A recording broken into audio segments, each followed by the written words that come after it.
Bonsoir à toutes et à tous.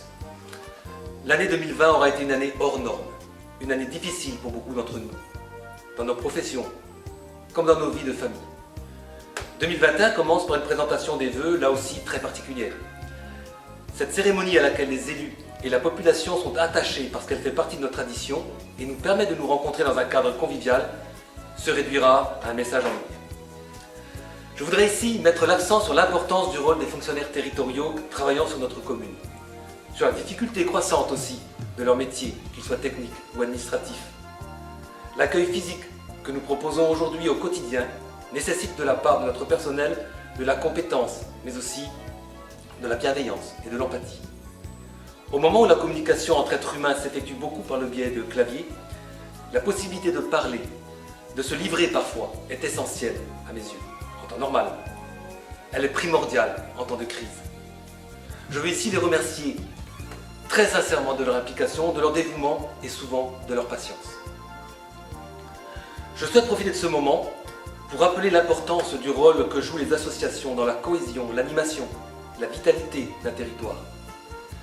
Le fonctionnement pointillé que nous avons subi en 2020 aura au moins le mérite de démontrer cela s'il en était besoin. Je croise beaucoup de personnes qui sortent de leur isolement par le biais des associations et qui souffrent cruellement de la situation actuelle. L'an passé, je m'étais livré à un inventaire exhaustif de toutes les manifestations organisées en 2019. Une quarantaine au tout. Je reconnais que cela avait été un petit peu long. En 2020, malgré les restrictions sanitaires, une trentaine d'événements ont pu être organisés au terme de beaucoup de réflexion et d'agilité. La période de crise que nous traversons a permis de montrer que les solidarités s'expriment toujours dans nos petites communes. Il n'y a pas, je crois, de plus bel exemple que la confection en un temps record de 3000 masques par une quarantaine de bénévoles. Cette solidarité s'est aussi exercée vers les commerces de notre commune, par la mise à disposition gratuite du domaine public pour l'installation de terrasses et par des aides versées par la communauté de communes au commerce de notre territoire. Je veux ici saluer aussi les initiatives prises par les commerçants eux-mêmes pour s'entraider, se soutenir, au niveau logistique comme au niveau moral.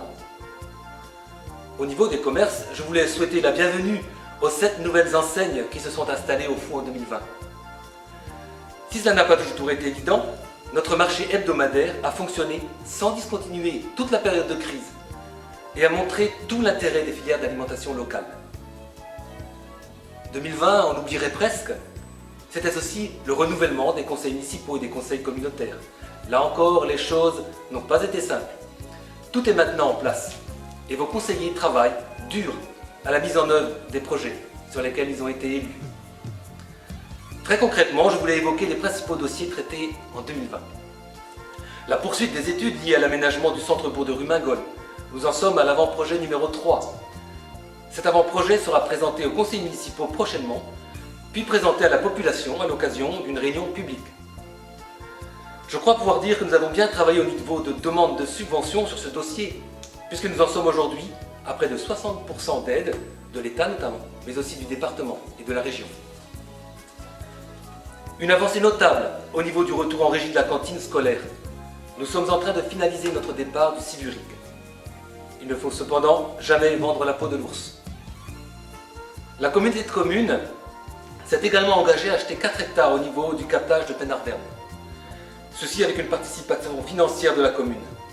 Les modalités de gestion de cet espace seront actées très prochainement. Nous aurons la base qui nous manquait pour produire au plus près de chez nous des fruits biologiques pour les enfants de nos écoles et peut-être aussi pour les résidents de l'EHPAD. Des travaux de voirie ont été effectués dans le cadre du marché à bon de commande. Quelques chantiers ont été suspendus par la météo et seront finalisés au plus vite. Nous avons finalisé la rénovation du porche et des statues de l'église Saint-Sauveur, réhabilité le chemin de Kergadiou. Notre école publique dispose aujourd'hui d'une véritable salle informatique. Une réflexion de l'installation électrique dans le bâtiment communal mis à disposition de l'école d'Iwan est en cours. Nous avons continué à avancer sur les dispositifs de réduction de la vitesse sur les axes principaux traversant notre commune. Le chantier d'élimination de la spartine s'est poursuivi.